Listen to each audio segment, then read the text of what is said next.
Ti ara.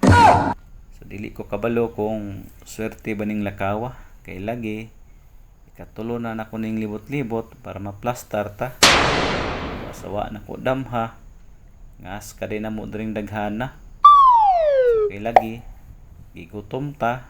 Gusto ta makapalit og makakaon. Sumutong nagagwanta ta. Nalingi sa wala sa tuo. Nangita og kaplastaran. Ug wa na dugay. Nakita ra gyud og naplastara ta.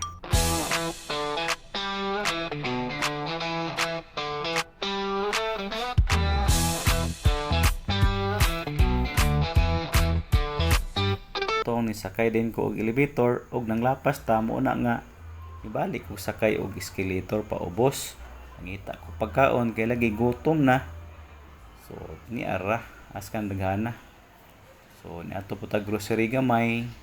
Palit po ta grocery og sa dihang nakita na to si Idol sumutong matik pa picture ta. Wow. Pagkahuman uwi ana sumuto nga kay gutom pa man lagi napingis ta sa atong gikaon. So nang natay nihapit ta rin dapita og pina-order dayon matik ang ignon. So nalangay ko dire kay lagi ang cashier nakimaritis pa.